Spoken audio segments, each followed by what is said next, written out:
Welcome to another episode of You Left Shit Out. I'm your host, Compton J. I'm wearing my, let me take this off for a second. My I Am a Revolutionary sweater or shirt today. I actually need to update the scroll bar here. Do I? Is this the one? Maybe it's a different stream. I need to update this. Oh, yeah. Right here. It's not every weekday, but it's streaming Monday through Thursday. Okay, now let's put it back up. That's more accurate. Streaming Monday through Thursday. Awesome. Also, couple of announcements. On Friday, I will be on Ryan Knight's new call-in show that they're premiering. I believe it's this Friday that they're premiering it. So I'll be on that show to promote the Third Party Summit, which is March 18th through the 20th. So check that out. Make sure you like this stream. Make sure you share it on all different types of platforms. Also, subscribe to us. We were trying to reach 15,000 by April 1st. So it is a very doable goal. Subscribe if you're not subscribed already.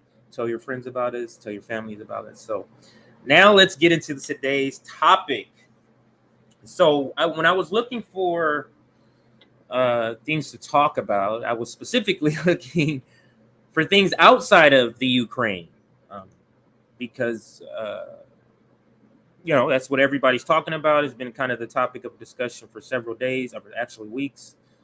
But it's kind of intensified in the last, I would say, 7 days or so. And I came across a couple of videos of Aaron Mate and Jimmy Dore that I wanted to discuss here. So let me go ahead and actually share my screen here. And actually there's one other thing I need to do. And that's connect my headset. I guess I don't have to.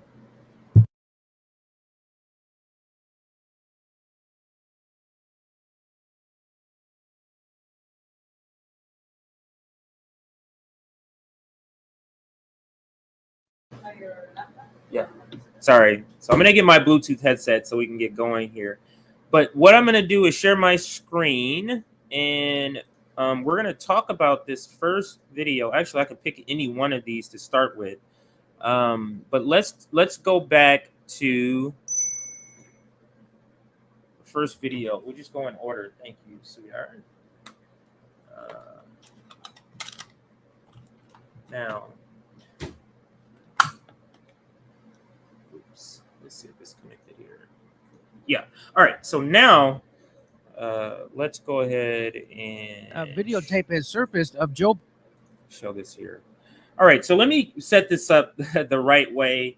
So Aaron Mate went on the Jimmy Dore show for one of his streams. And, of course, they're talking about Ukraine and different aspects of Ukraine. But this is one of them, which is the video where Joe Biden predicted in, 25 years ago, 1997, 25 years ago, about this particular Ukraine-Russia conflict. So let's listen here. Joe Biden. Now, we've showed you time and time again, every expert on the Ukraine situation has predicted for not only a few years, but for decades, that what is happening right now would happen if the United States and NATO kept doing what they're doing, which is expanding and overthrowing Ukraine's government. Here's Joe Biden. Now he's going to tell you. So everybody's, again, this is the part that no one's reporting in the news, even on YouTube. So it's how we got here. No one ever talks about how we got here. So here we go. I think the one place where the greatest consternation would be caused in the short term for admission, having nothing to do with... He's talking about admitting states in Eastern Europe into NATO. What we promised to Russia when Germany, you reunified. The United States and NATO promised to Russia that we would not expand NATO 1 inch, and then we went and expanded it everywhere. Poland, everywhere. And you know what I hate when people say, "Oh, America promised," and your response is, "It wasn't in writing." Are you a swindler? So you're telling me out of your mouth that, hey, we're not doing this. I have to get that in writing. That's what the United States is saying, and that's what some Americans take on it. It's interwoven in even our understanding of everything. This way of this sort of corruption. But anyway, let's get back to this video. Oops. There we go. And then we're trying to get, and he's going to bring up Ukraine. And so watch it. I think we added we add 11 countries? We added a shit ton of countries, and we said we weren't going to do it. Do you know how many we added, Aaron? Not off the top of my head. Not off the top of your head. Okay, so that's what he's talking about, adding Ukraine to NATO. There we go. I think the one place where the greatest consternation would be caused in the short term for admission, having nothing to do with the merit and preparedness of the country to come in, would be to admit the Baltic states now in terms of. So he just said, notwithstanding the merits, meaning not based on any sort of criteria that they've met, accepting the Baltic states, which Ukraine is one of them, into NATO. NATO-Russian, U.S.-Russian relations.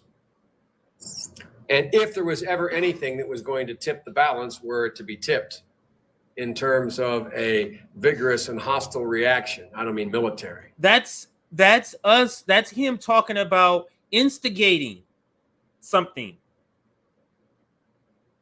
in terms of what we can do to push Russia the most, to instigate this situation the most, is to let in Baltic states into NATO. This is 1997. In Russia, it would be that. So the way I look at the calculus here. What? Does that sound like a country spreading democracy and peace and fighting for freedom?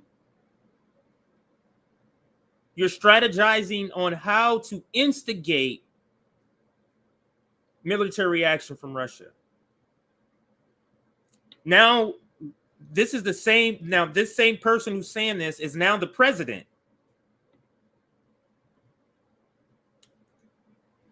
I mean, it's like you couldn't make this shit up. And the thing about social media and the internet, and I think Obama had said something about the internet. Internet is going to be the end of democracy. End of the democracy, how they know. Because we're able to pull up videos like this with the internet and quickly share them across the world about the bullshit. So let's continue. What? So let me bring in Aaron Mate from mate.substack.com. Could you please react to that? Because my jaw was on the floor when I watched that. So he's speaking in 1997, and he says that if the U.S. admits the NATO, the Baltic states of Estonia, Latvia, and Lithuania, that Russia would have a harsh reaction, and that would be the tipping point. And he's saying that in 1997. And that's exactly what the U.S. went ahead and supported under George W. Bush in 2004 when they admitted those 3 Baltic states. And that did indeed really anger Russia and make it start being very, very clear that this has to stop. You cannot keep expanding your hostile military alliance to our borders, because that's what the move with the Baltic states did. And what did the U.S. do in response? 4 years later, it promised NATO membership to Georgia and Ukraine. Ukraine especially being Georgia, the biggest sore spot because it's right there on Russia's border, and it shares a huge history and cultural and family ties. Millions of people in both countries have family across the border. Millions of Ukrainians speak Russian, identify as ethnic Russian. So, and even George W. Bush's own aides, including Fiona Hill, who's now a regular on cable news, she was warning him against it. But the Bush administration overruled that, and successive administrations have, instead of backing off of that, have essentially continued the policy to the point where Joe Biden comes now into power. Right. And instead of agreeing to Russia's demand to agree to Ukrainian neutrality, Joe Biden said, let's have a war. That essentially was Joe Biden's decision when he was the president. Back when he was a senator, he was warning exactly of the outcome that he's now confronting. And so, again, it drives me crazy to no end that I know this. That I found this out. I found this out. I'm not supposed to know this stuff. I'm supposed to disbelieve this stuff. I'm not even supposed to hear about it. But somehow, if I know it, that tells me that all the smarty pants people know this too. And they're just ignoring it. And they're going along. Why? Because it's easier to go along. I got rent. I got kids in college. It's hard to go tell you the truth. And here's it's crazy. Go ahead. The people who are saying this now are people like us who are, leftist media personalities, people on YouTube. I'm at the gray zone, relatively on the margins. That shows how right-wing this country has become when it comes to militarism. Because back when Joe Biden was talking about this in 1997, he was joined by people like George Kennan, one of the most eminent U.S. diplomats, Robert McNamara, the former defense secretary, many prominent people warning of exactly the same outcome, that if the U.S. kept expanding NATO to Russia's borders, it would be catastrophe. But the problem was, at that time, the same time as Joe Biden was speaking here, there was an intense lobbying operation, one of the most expensive lobbying operations in U.S. history, from the arms industry. Intense lobbying campaign from the arm industries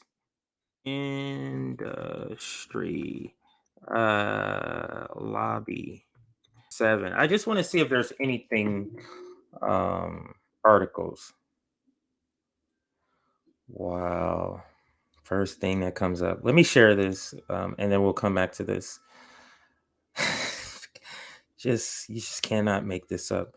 So let me share this article. So I'm just piggybacking off the article that he mentions, or the topic of, at the time this is happening, there's some people who are saying, no, let's not go with this strategy. I guess he's saying, but the intense lobbying arm of the arms industry wanted war. Here's an article, literally the first article. So a lot of this stuff is not hard to find. Okay. And who is this? This is truthout.org. Arms industry seeks Ukraine conflict as opportunity, not crisis. Let's see.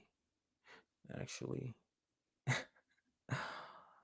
this is from now, and I stumbled on this, not even thinking this. I'm looking at trying to find old articles. Let me just backtrack. I'm trying to find old articles. Look what I typed in here.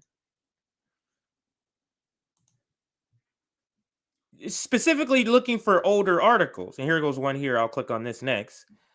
But look at what I just happened to stumble upon now. Arm industry seeks Ukraine conflict as opportunities, or sees Ukraine conflict as opportunity, not crisis. Let's just read a glimpse of this here. In February, a photographer of a Russian President Vladimir Putin sitting hunched over. Oh, we're talking about a picture. They don't get right into the story. But anyway, that's the headline. But let's click on the article. What I'm actually looking for was to look back at articles during that time. Arm industry lobbying and the militarism of the EU.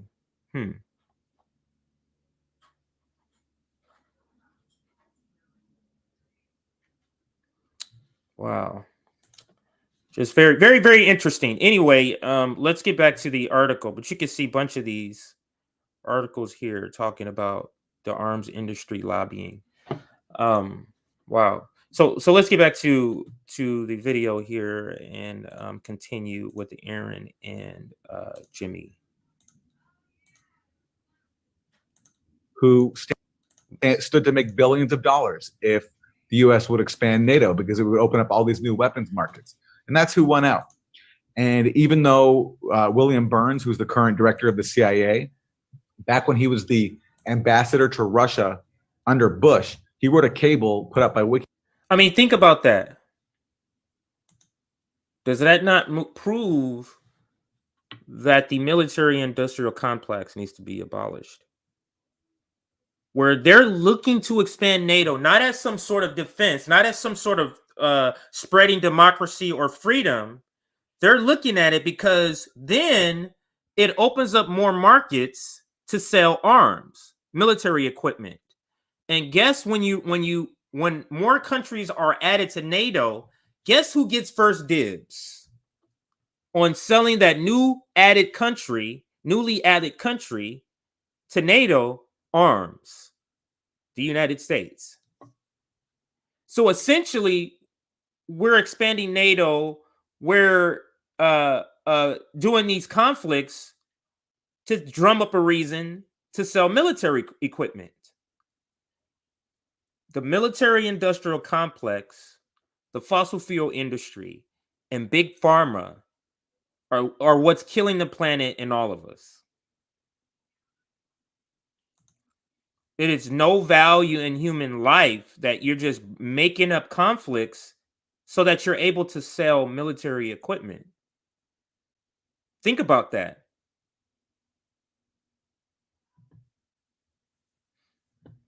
Just despicable. I'm going to move on to another video I wanted to cover with them on the same topic. He just split it up into a couple of videos here. So let's go to this one here. Let's skip over this.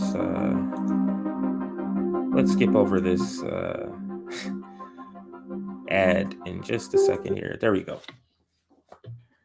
Oops. I've noticed, and tell me if you can confirm this.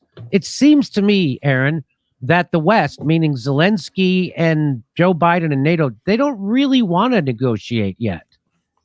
What is your assessment of that? Yeah, Zelensky's in a tough position because essentially he's caught between the far right in Ukraine, who has literally threatened to kill him if he makes peace with Russia. He's literally faced threats on his life from the far right militants who have a outsized role in the Ukrainian armed forces. They've threatened to kill him if he makes peace with Russia. Max Blumenthal and Alex Rubinstein wrote about that at the Gray Zone recently. And then he's caught between the... I want to rewind that part.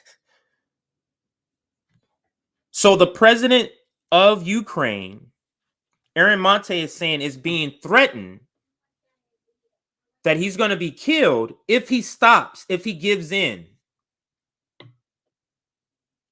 this conflict.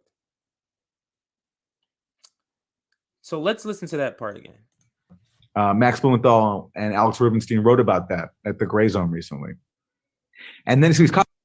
So I'm going to say... Yeah, Zelensky's in a tough position because essentially he's caught between the far right in Ukraine, who has literally threatened to kill him if he makes peace with Russia. He's literally faced threats on his life from the far right militants who have a outsized role in the Ukrainian armed forces. They've threatened to kill him if he makes peace with Russia. Max Blumenthal and Alex Rubinstein wrote about that at the Gray Zone recently.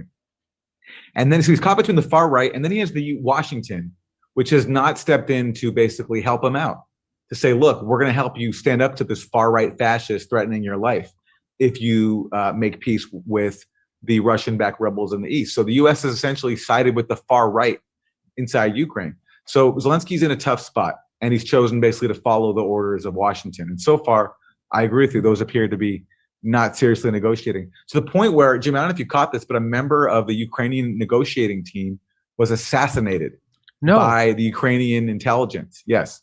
There was a Ukrainian diplomat who was a part of the team who went to negotiate with the Russians. He was pictured in those talks on the Belarusian border, and the next day he was assassinated. And the Ukrainian intelligence said that he had resisted arrest when they went to arrest him for being a traitor, and they had to shoot him. There's no way that happened. He was assassinated. And what's interesting is another branch of the Ukrainian government hailed him as a hero, which speaks to the deep division that there is inside Ukraine and how much disarray there is inside the government of Ukraine, despite the efforts to portray it as like this, they're I'm just gonna rewind that part so I can hear that section again. I'm trying to find any sort of article on that. So I'm gonna go back, 12 seconds here. and they had to shoot him. There's no way that happened. He was assassinated. I guess I need to go back a little more. Russians. He was pictured in those talks on the Belarusian border, and the next day he was assassinated. And Ukrainian intelligence said that he had resisted arrest when they went to arrest him for being a traitor, and they had to shoot him. There's no way that happened. He was assassinated. And what's interesting is another branch of the Ukrainian government hailed him as a hero, which speaks to the deep division that there is inside Ukraine and how much disarray there is inside the government of Ukraine, despite the efforts to portray it as like this, they're standing up. So the conflict goes on. I'm going to show another video where another person who speaks to this about how this conflict could be over already, and how Ukraine is kind of a puppet state and just kind of going along with prolonging this conflict. And the person in that next video actually says, yeah, I think Ukraine is just following orders on kind of like prolonging this. So why would they prolong it? Why would they want to prolong it? Why would they want to instigate this? Let's answer the question by following the money. And let's bring this article back up here. And let's read it, because it actually gets very interesting in the second article, in the second paragraph. In February, a photograph of Russian President Vladimir Putin sitting hunched over a 13-foot table with French President Emmanuel Macron circulated the globe. News about their sprawling table and sumptuous 7-course dinner was reminiscent of Lewis Carroll of a Lewis Carroll story, but their meeting was deadly serious. Macron arrived to discuss the escalating crisis in Ukraine and threat of war. Ultimately, their talk foundered over expansion of the North Atlantic Treaty Organization, yielding little more than the bizarre photograph. Now, here is where it gets a little interesting here. And think about why President Zelensky is refusing the demands of peace from Russia, which are very reasonable demands in my opinion. Let's read on. So, yet the meeting was surreal for another reason. Over the past year, the leading European Union peace negotiator. Okay, let's keep that in mind. Macron is the leading peace negotiator for the European Union. At the same time, has led an ambitious arms sale campaign, exploiting tensions to strengthen French commerce. The trade press even reported that he hoped to sell Rafale fighter jets, I think that's how you say it, to Ukraine, breaking into the former bastion of Russia's industry. So Macron is the leading peace negotiator, but at the same time, he's running an ambitious arms campaign, an arms sales campaign, because of the conflict, trying to get in on the deal, right? Macron is not alone. NATO contractors openly expressed the crisis in Ukraine as sound business. And here we have the problem with the military-industrial complex and the power that they have. Let me finish this paragraph. In January, Raytheon CEO Greg Hayes cited tensions in Europe as an opportunity, saying, I fully expect we're going to see some benefit. Likewise, CEO Jim Tallis of Lockheed Martin highlighted the benefits of great power competition in Europe to shareholders. This is a business. This is a great opportunity. Seeing millions of people, thousands of people, hundreds of people die with bombs and bullets, this is a great opportunity. This is great.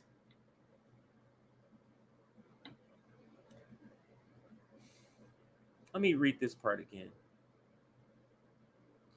Because our defense secretary is from Raytheon. In January, Raytheon CEO Greg Hayes cited tension in Europe as an opportunity. Do you think Greg called up Austin, the defense secretary? Hey, you think you can stir up some shit so we can make some money here? Oh, buddy, guy who I used to work with and chum around with, do you think he did that?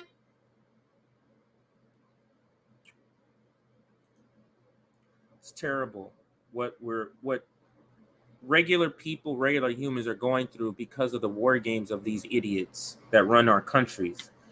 Let's look at a couple of comments here before I get back to, or I'm going to actually switch here since I finished that article and go back to the video, or one of the videos, and end with the video that's talking to the colonel. I forget his name right now, but I'll bring it up in just a second. Fox News Business is talking to a colonel. Where is that? Okay, here it goes, right here. I'll put that back on screen, but let's look at a few comments. Absolutely, it's all so evil. I agree. Lloyd Austin is serving double duty, being the head of the Pentagon and a Raytheon executive. He's a Raytheon executive. They make money when we go to war. Now, this Raytheon executive who makes money when we go to war is over going to war. He's a person overseeing it. He's a person who comes to the president and says, hey, this is the reason we need to go to war. That guy. Do you think he's going to find a reason to go to war just so he can make money? Capitalists don't do stuff like that, right? They don't take advantage of situations like a pandemic to make more money, right?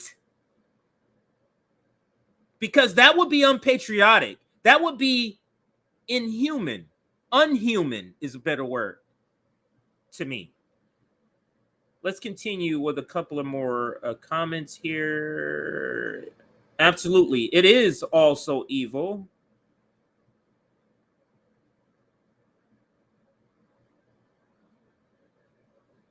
Let's see. Lloyd Austin is a bad token, man. Absolutely. Absolutely. This is the beginning of war over Arctic.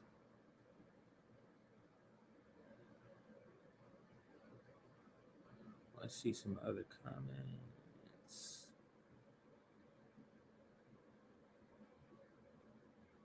Great comments. I see some of you having some great discussions. I'll leave you there with those great discussions. Let's get back to the video here. Up to the Russian invaders, and they're all unified and all that stuff. That's not the case. And so, yeah, look, what are Russian demands? Can I show you this? Yeah. Let me show you this. So, according to Patrick Revel, who covers Moscow, he says the Kremlin has announced its demands for ending the war in Ukraine. Ukraine must change its constitution to guarantee that it won't join any blocs, meaning like NATO. So it'll stay an independent country. Ukraine must change its constitution to guarantee. It must also recognize Crimea as part of Russia. Now that's a whole nother story. And it must recognize the eastern separatist regions as independent, meaning the Donbass, which is what the Ukraine government has never stopped shelling and killing 14,000 people since 2005, because when they overthrew the democratically elected government of Ukraine, those people who were native Russians How are you spreading democracy by overthrowing democratically elected leaders? You explain to me how that's spreading democracy, because that's what our military says. We're going around the world spreading democracy. How do you spread democracy other than just being an example of a great democracy, which we're not? You know how you spread democracy? Stop oppressing black and brown people. You know how you spread democracy? Stop bombing brown and black countries. Then people will say, look at that democracy. They're so peaceful. You be a great example of a democracy. You eliminate homelessness. That's an example of a great democracy. You don't murder an entire population of indigenous people. There's a lot of ways of showing and spreading democracy that does not include military bombs or bullets.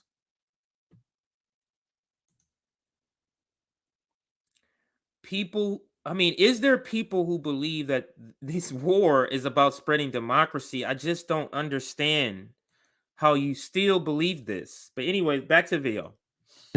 First speakers, ethnic Russians who lived in eastern Ukraine, they didn't want to go along with the coup that just overthrew their government, and they didn't want to, and that government that was friendly to Russia.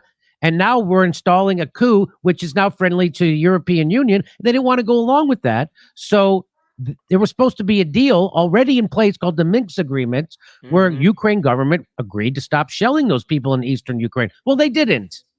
And for 8 straight years, they've been killing people. So the Minsk agreement, Ukraine, hey, we're going to stop bombing the people in Donbass, right? That doesn't stop. They continue. Nazis, literal Nazis, the Azov battalion, have been killing ethnic Russians in eastern Ukraine. So that's when they say Putin invaded not to start a war, but to end one. That's what they're talking about. And that's always the part that gets left out. And so this is what his demands are. You must recognize. So they'd already agreed to this, by the way. Ukraine had already agreed to recognize the Donbass, the eastern part of Ukraine, let them have their own elections and let them have independence. And they were supposed to do that, and we wouldn't have any more fighting. They didn't do any of those things, and there's never been a ceasefire to the fighting. Well, Jimmy, let me say one thing. This demand from Russia that Kiev recognize these breakaway republics in the Donbass is independent, that's actually a new demand. For the last 8 years or 7 years, as you say, since there was been a peace agreement on the books that just called for the Donbass to stay a part of Ukraine, but to have autonomy. Right. And in exchange, they would demilitarize. So Russia, up until basically last week or 2 weeks ago, was not demanding that Ukraine recognize these republics as being independent. Russia was supporting these republics staying a part of Ukraine, just as long as they had some limited form of autonomy. But it was Ukraine with US backing that refused to implement the accord that it signed on to. And that's why Russia now is saying our demand is you recognize these as independent, because you lost your opportunity. Instead of implementing the agreements you agreed to in Minsk 7 years ago, you've been waging this war. So your time has passed. Now you have to recognize them as independent. So it was Russia that was actually recognizing a deal that, with the exception of Crimea, which it took immediately after the 2014 coup, with the exception of Crimea, it would have kept Ukraine's borders as they were intact. Now that's changed because it was Kiev, with the backing of the US and under pressure from the far right in Ukraine, that was refusing to recognize to implement the Minsk Accords, which it signed on to in 2015.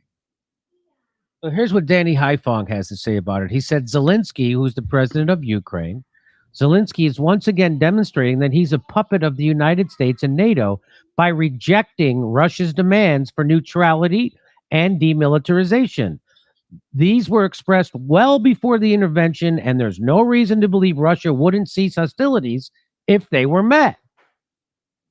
So he's making the case, he's from the Black Agenda Report, and he's making the case that we provoked this, or Zelensky did, and that he can end it if he wants. And he could. Zelensky could end it if he wants. Absolutely. And actually, I'm going to get to another video that makes that point a lot clearer. And then I'll also get to some more comments here. Comments first, and then the video. We have to ask the question, why, if everything is on the up and up, why does corporate media, why do we persist to not include the entire story when you're talking to the audience? Because including the entire story doesn't make Russia out to be the good guys because of this conflict. It just gives the understanding of why we're here. Now we're just blindly pushing people to say hate Russia, and this is what propaganda does with really no reasoning. Hate them, hate them, hate them, get in your emotions, show people on TV going through things, hate them, hate them, hate them, it's Russia, Russia, Russia. It's to make you okay with war.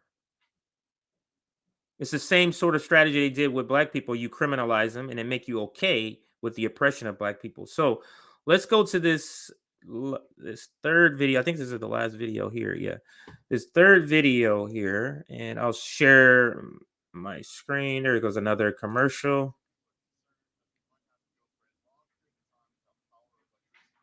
Okay, so let's stop it there.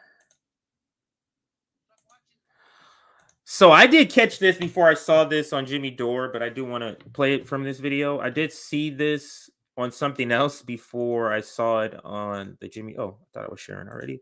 Before I saw it on the Jimmy Dore show. Flux. Yeah, here it goes.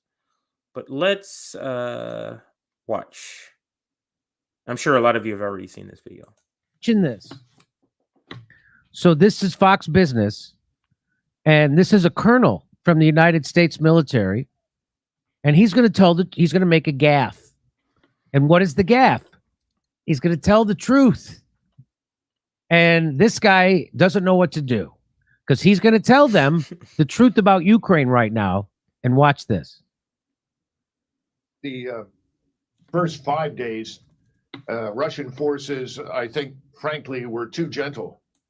They've now corrected that. So I would say another 10 days, this should be completely over. But the question is, what is it that Zelensky is going to do? The Russians have made it very clear what they want is a neutral Ukraine.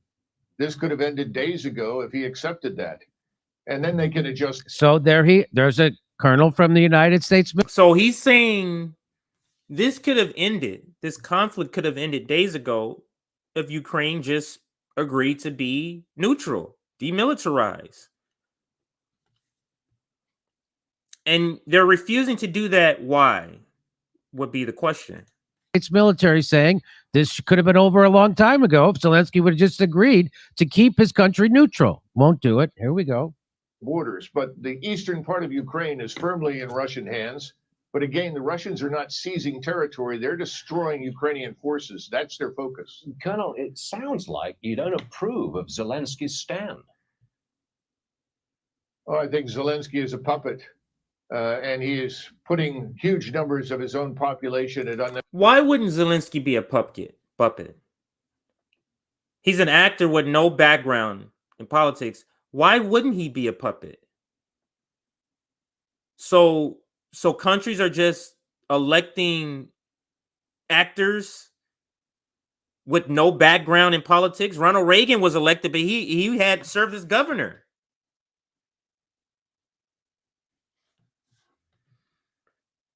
They would select somebody like that because you're well known and you're polished as an actor. You can pull off being told what to do, like what actors do. Unnecessary risk. And quite frankly, most of what comes out of Ukraine is debunked as lies within 24 to 48 hours.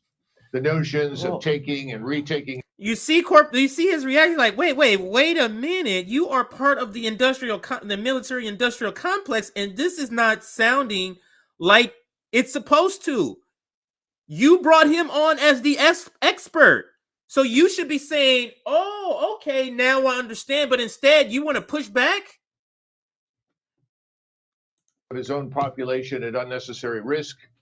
And quite frankly, most of what comes out of Ukraine is debunked as lies within 24 to 48 hours. The notions of taking and retaking airfields, all of this is nonsense. It hasn't happened. He's not a hero when he's standing up for himself and his own people. You don't think he's a hero? No, I do not. I don't see anything heroic about the man. And I think the most heroic thing that he can do right now is to come to terms with reality. Neutralize Ukraine. This is not a bad. So obviously, this producer for this segment got fired. Obviously, you didn't ask questions to figure out. You just figure he is entrenched. He is a colonel. He know how this whole military war propaganda goes. We don't need to go over anything. Just slap him in there. He knows his cues. But it didn't go that way. A neutral Ukraine would be good for us as well as for Russia. It would create the buffer that, frankly, both sides want. But I think. So a neutral Ukraine, this colonel is saying would be beneficial to us in U.S. interests. So if it's in U.S. interest and Russian interests for Ukraine to be demilitarized and neutral, what's stopping it from happening? And I think he sort of talks briefly on it. The buffer that, frankly, both sides want. But I think, being told to hang on and try to drag this out. Who would tell him to hang on? He's the president. This is a sovereign country. He's the president. Who's telling him to hold on? Who's telling them? The two sides that's pressuring us, we're in the middle, the two sides that's pressuring us is to both their benefit for us to be neutral, but we're going to continue losing lives because somebody else is telling us to prolong this. Who is telling them to prolong this? The military-industrial complex is a very powerful machine, if not the most powerful machine on the planet. That's why they're able to be the number one polluter on the planet and be exempt from climate change action. Exempt. That's how powerful they are. They can pollute the planet and be exempt, be allowed to continue to. Let's continue with the video here. This out, which is tragic for the people that have to live through this. I'm inclined to disagree with you, Colonel, but you're inclined to disagree with the expert that you brought on because he's not saying the things that you want to hear, that the people who fund your station, who also fund these wars, want to hear.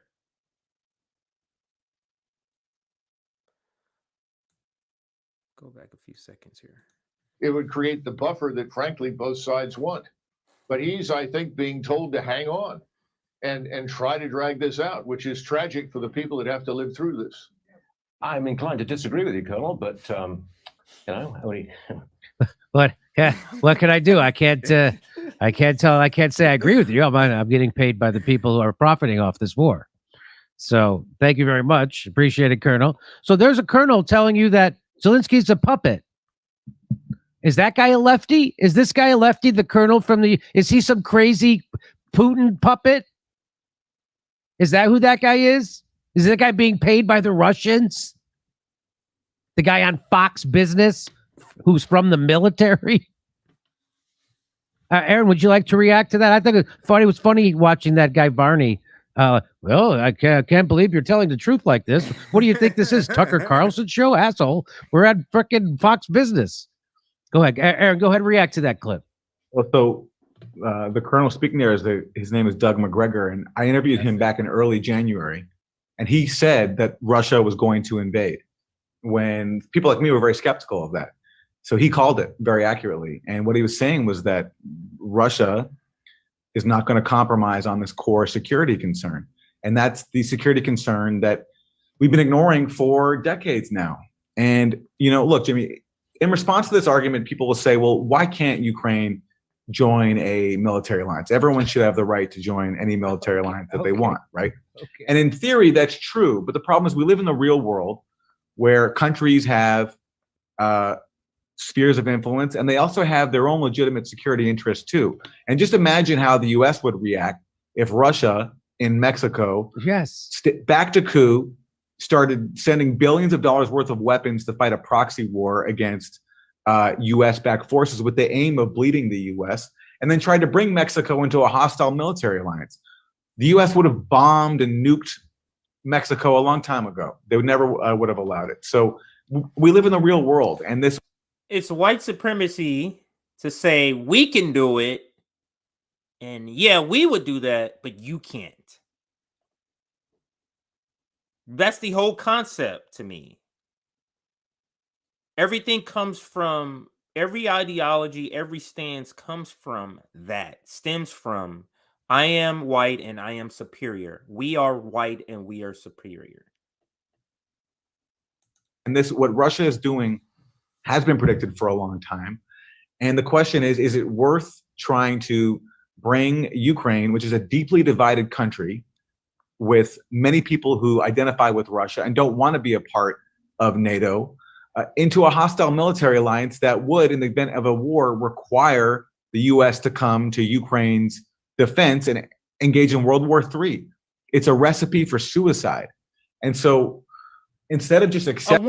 I wonder what is the people who run the military, like the people at Raytheon, like, is it just a game to them? Do they understand that they're in the business that could see the destruction of the human species in the planet? Like, what do people in this industry think? Do they understand that's the ledge we're on? That if we have another world war, if everybody accumulates nuclear weapons, all these countries, are they accumulating them not to use them? If everybody has them, just think about this. If you're in a room, 5 people, and everybody has a Uzi, is that going to end well? And not only they have Uzis, but they're pointing them at each other.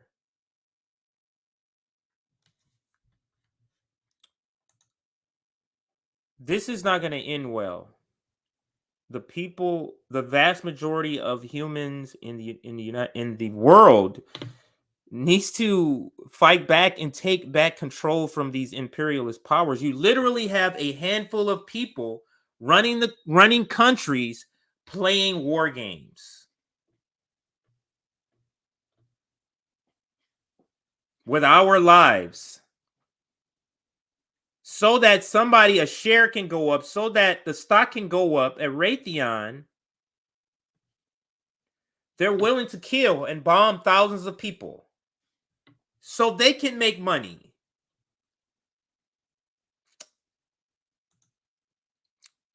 Let's finish this off here. Accepting the reality that it's insane to try to bring a state on Russia's border into a hostile military alliance. And by the way, they had to go about that by backing a coup, because in 2014, when the coup happened backed by the U.S., Russian public opinion, Ukrainian public opinion in support of NATO was way less than 50%. In fact, there's a former staffer on the National Security Council that I quote in my latest article at my Substack, who says that the biggest obstacle to Ukrainian membership in joining NATO is Ukrainian public opinion itself. So this idea that all Ukrainians have always wanted to join NATO is a fantasy. That's right. It has increased since 2014, but for a long time, the country's been very, very divided, and it's still divided. There's still people who don't want to join NATO. So the obvious answer, when you have a country that's deeply divided and has people who we're supposed to ignore because they go against our hegemonic interests, who don't want to join NATO, the answer is to keep the country neutral. It's a very reasonable demand. It's exactly what the U.S. would expect if, for some reason, Russia was trying to bring Mexico into a hostile military alliance. But we're not allowed to entertain those thoughts because U.S. media is simply there to promote the interests of whatever the state line is. And right now, the state line is a proxy war and expanding hegemony in Ukraine.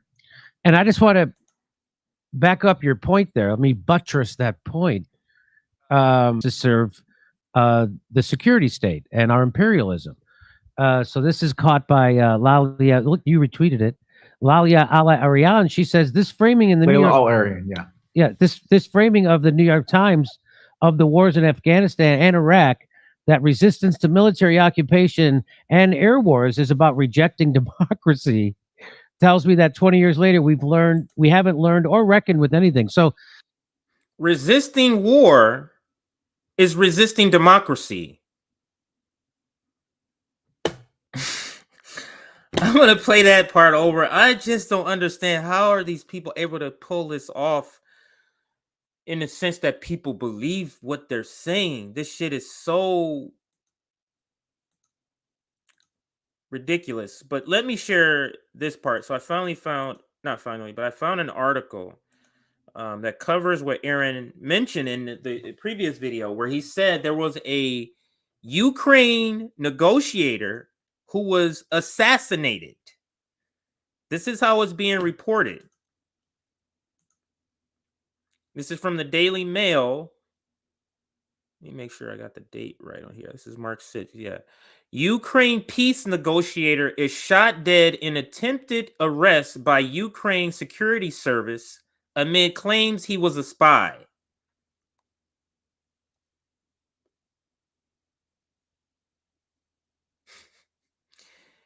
Ukraine's defense ministry said Denis Kyrev, 45, killed during defense operation. The government called him a hero, but MP claims he was a suspected of treason. They said he was shot and killed by Ukraine Security Service as he resisted arrest. Mr. Kyrev was pictured on Ukraine's side during negotiations with Russia. He was not on the official list for the February 28th summit, and his role is unclear.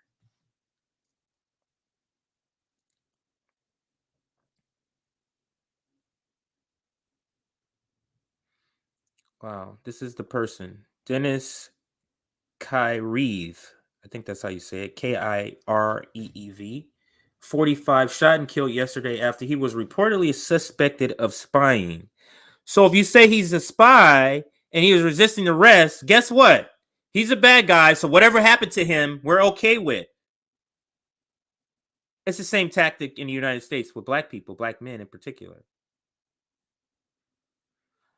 Jacob Blake was shot. He had a car. He had a gun in his car. He's not in the car. He had a gun, a weapon in his car under the mat, and he's not in the car. But they're mentioning it so that you're okay with him being shot in the back. So much of how they operate has to do with the psychology of humans and how they intake the psychology of Americans, I should say, and how they intake information and they process it. And just adding a simple sprinkle of something in the story changes the whole concept of how we understand something. So simply saying he was suspected of spying, it lets down a layer of humanity in a person. So you can then say, okay, then it's okay that he was shot because he was spying. That's bad. Same. These, like, they run these oligarchs, these imperialist countries, these imperialist people, leaders, they run the same tactics. The same tactics. Let me see if there's any new information here. Oh, they're showing him here. Let me see if I can click on that. Yeah, I can. And then this picture here, that's him. This is the Ukraine side. This is the Russian, I'm sorry. Or maybe they're not sitting on each side. Yeah, this is the Ukraine side because that's a Ukraine flag. Last month, okay, let me read the captions here. I read that one. Oops. I read that one. So last month, he was pictured sat on the Ukraine side of the negotiating table during a summit with Russia on February 28th. So you're talking about 10, 11 days ago. After Mr. Kyriev's death, the government hailed him as a hero, but MPs claimed he was shot and killed by Ukraine security services after resisting arrest on suspicion of treason. Okay. Just amazing. And let's see how another outlet covers this.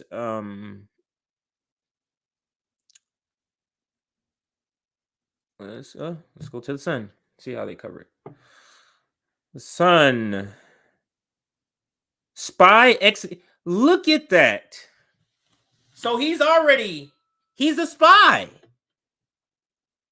Spy executed. Ukraine peace negotiator shot dead defending the nation amid claims he was a double agent working for Russia. Wow. So let's take that off here. Yeah. And let's put that video back and finish up this video. Finish up the stream at 2 p.m. my time, 5 p.m. Eastern. We're going to be having another stream talking about the expectations of the third-party summit. So make sure you tune in for that. If you have any expectations, if you want to suggest something that we cover or address, make sure you tune into that stream so that you can make your suggestions and we can have a discussion about the third-party summit that's coming up in a couple of weeks. Let's get back to this video and finish this video off. Jimmy Dore, Aaron Monte. She shows a clip from the New York Times, and this is how they refer to the wars that we did in Iraq and Afghanistan, which were naked wars of aggression here. After years of serving in smoldering occupations, trying to spread democracy in places that had only a tepid interest in it. That's what they called what we were doing in Libya, Iraq, and Afghanistan. We were spreading democracy. So that's the New York Times today. So that's why that Stuart Varney was freaked out by that colonel. Have you ever asked yourself, when you hear how these entities like the New York Times, Bloomberg, describe events, describe Nancy Pelosi, the Democratic Party, do you ever wonder and question all of history, parts of history? Because if they're describing the war like this, so think in 100 years when somebody's reading this, if we still have a planet, oh, we were fighting a war to spread democracy. When that's a bold-faced fucking lie. So my question is, do you start to question, like, what they said about the Civil War? Was how they described the Civil War, is that accurate? Are they missing information? That's why I always say, like, all of American history to me is suspect. All of it. Every single part of it. Oh, George Washington. Oh, I need some evidence. I need something other than your white supremacy books. Something else. Because it's literally just fantasy. 75% fantasy and like 25% truth. Let's continue, finish up this stream. Because this is the bubble they live in. This is the pro-war, pro-government, pro-Pentagon, pro-military industrial complex narrative you get from the New York Times, Washington Post, CNN, MSNBC, Fox News. And there's almost without exception. There are a few, but almost without. I mean, if you were to poll 10-year-olds and poll professional journalists and ask them, was the U.S. trying to spread democracy in Iraq and Libya? I guarantee you the 10-year-olds by a huge margin would give the correct answer. That's right. It's the grown adults, the professionals who call themselves journalists, although that's a bastardization of the term, who believe this insanity. and it helps explain why we're in the situation we're in. You know what's puzzling to me, Aaron, is I'll see this a lot. Right? I'll see people saying, "I stand with the people of Ukraine," or whatever. And then this person makes a great point. It says, "Why is no one?" So there it is. They're doing watercolors for Ukraine, right? Isn't that nice? Hashtag pray for Ukraine. Well, it says this person says, "Why is no one doing watercolors for Palestine or for Yemen or maybe Syria, Somalia, or?" Because those people are black and brown. Palestinian kids, where are the pray for Palestinian kids? Because they deserve it, because they're black and brown. They're terrorists. If you label people terrorists, guess who Americans are fine with? They're fine with you bombing them. If you label people criminals, guess what they're fine with? Guess what white people are fine with? They're fine. White America is fine with. They're fine with black, indigenous, brown people being brutalized by the police department. Never mind. So that kind of drives me crazy too. I bring that up at a time right now where we're wagging our finger at Vladimir Putin for illegally invading a country. We're illegally occupying a country very close. It's called Syria. We're occupying it. We occupied another country very close by called Afghanistan for 20 years for no purpose but to transfer wealth upward to the military industrial complex. No other. And Jimmy, look, your point even applies to Ukraine itself. How come nobody was standing with the thousands of Ukrainians in the Donbass who were getting shelled with U.S. support for 8 years? Right. What about those people? When that was happening, they just didn't exist. They were unworthy victims, to use Noam Chomsky's term. We couldn't acknowledge them, even though this war has been going on there for 8 years. And that's not to minimize the suffering of the more than 1 million Ukrainian refugees now and the hundreds and possibly thousands of civilians who have been killed by Russia. Right. That's never to say that.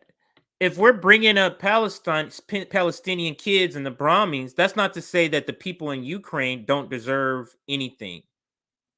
It's to say, show some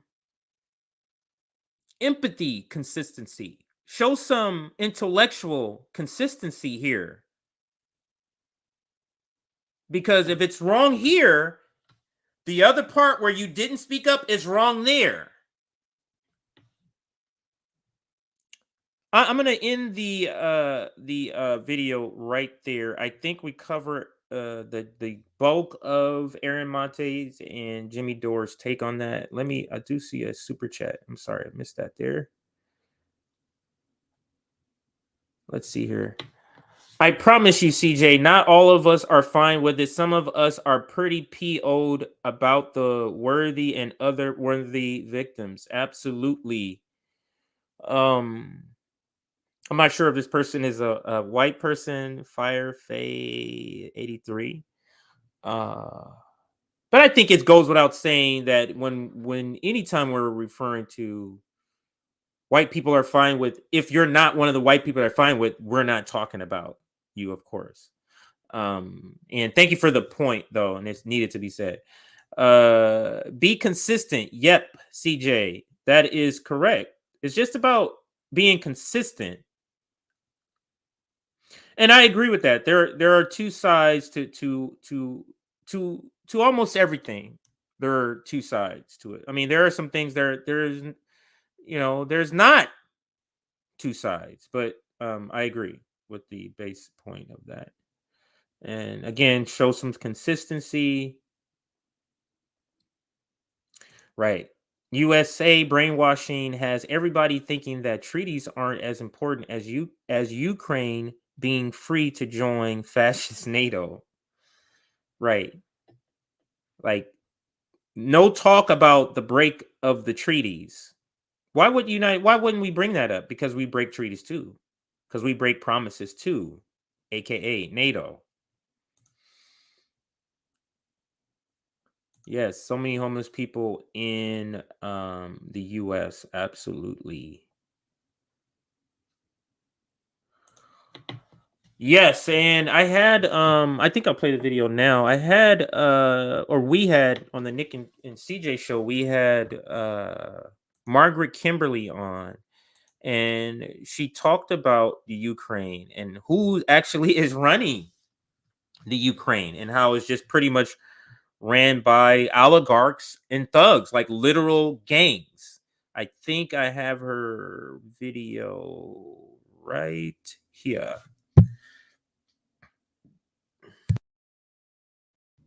So let me play this video and get it. And I swear the stream is coming to an end because I wanted everybody to get a little break before the next stream starts. And is this it? Yeah. So let's pause this, make it bigger. And criminal gangs. And that is the... Let's rewind it. So here we go. Margaret Kimberly on the Nick and CJ show speaking to that point. You know, the other thing is propaganda. We cannot underestimate. I have never seen I'm 62. I've never seen so much war propaganda in my life as has been directed towards Ukraine. Zelensky is the president of a kleptocracy. Ukraine is completely run by oligarchs and criminal gangs. And that's the truth. That's all he is. And I think but you see the power of propaganda. So he was an actor. One of the oligarchs picked him to run. Oligarchs and gangs, which would make sense on why he would be threatened with his life if he makes peace with Russia. And why he would actually listen and be scared. If they're the ones running the country, if he's scared of them. Run for president. Funny how that works, isn't it? They and always find an actor. The same people who 40 years ago, I remember all these liberals, oh, it's so embarrassing. Reagan was an actor. How can we have a president who's an actor? And they're actually saying, isn't it cool that Zelensky was an actor? Morgan, they were just saying that about Trump. They were just saying, oh, he's just a reality TV star. Exactly. Exactly. And that was a reason to hate him. But now that's a reason to love Zelensky, a man who's clearly in over his head at this very important point in history. But I don't think we can underestimate, or rather, should I say, overestimate the amount of propaganda. And the state of corporate media just declines and declines and declines, and all they do is repeat what the State Department says. I remember the run up to the Iraq War, which is now almost 19 years ago. They would allow some dissenting voices in. The New York Times or the Washington Post would have someone in an op-ed saying, I think this is a bad thing. Or now it is done. Those narratives are completely excluded. So unless you have this high level of interest, unless you seek out voices like yours and mine, all you have is the New York Times and NPR and CNN, and the more you watch them, actually, the less you know, the more misinformed you are. Absolutely. Thank you for that, Margaret, again. And I think we've come to the end of this stream. We're going for about an hour and 15 minutes. I do want to bring up a couple of things before we take off again. The stream will be coming up pretty soon. Actually, let's see if I have a flyer. Which stream am I talking about? Oh, I'm talking about this one. So let me bring up the graphic for this. Right here. So here's a graphic. The stream that's coming up, summit expectations today at 5:30 Eastern. The purpose of this summit is to have honest conversations about third parties. So I just want to clearly talk about or clearly define the purpose of the third party summit. Because yes, there will be candidates there that if you want to, support a third party candidate, you'll have some options there. But this is not a rah-rah third party event, like the entire 3 days. We're having hard discussions like, is going third party route the route to go? Here's another question. Why not give up on electoral politics? Is electoral politics the route to go? We're going to have leftist voices that are opposed to third parties. They're completely opposed to all electoral politics, and they're just saying just direct action. So, talking about how do we make the Green Party viable? Is it possible to make the Green Party viable considering the barriers? So all of these sort of conversations we're going to have around it really should be called the Third Party Summit and Organizing, because it's going to be so much more than just the Third Party Summit.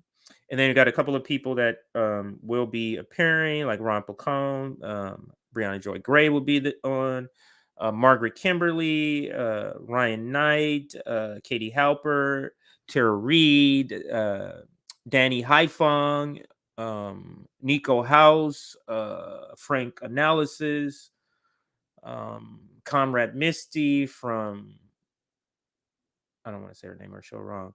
So there's going to be a bunch of people, a lot of the same people from the General Strike Summit, just having these conversations around what to do next, really. As I believe the third party, if you're going to vote, if you're saying I must go vote third party. If you're saying I need to pick one strategy to get what I want done, I would say direct action. So the priority to me is direct action. But if you're going to throw your 2 cents in, your vote in electorally, I'm saying throw it in with a third party candidate. So join us at 2 p.m. in about 40 minutes. We'll be discussing this in detail, talking about what we want, your questions. We'll be going through questions on the chat for that. So I'm going to be signing off here. Thank you for joining me for this first hour or so. It'll take about a 40-minute break, and I'll be back on with Liv straight out of politics at 5 p.m. Eastern. So check me out there. Other than that, like this stream, subscribe to us. We're trying to hit 15K. If you're able to support us, we would much rather you support us through Patreon than YouTube. So Patreon, just search Revolutionary Blackout and you will find us. Outside of that, we are signing off. Thank you for joining us. I'm Compton J, and this is You Left Shit Out.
Society.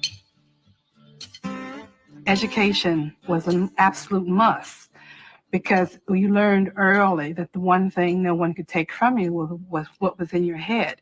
So you tried to acquire as much knowledge, and education was just so important.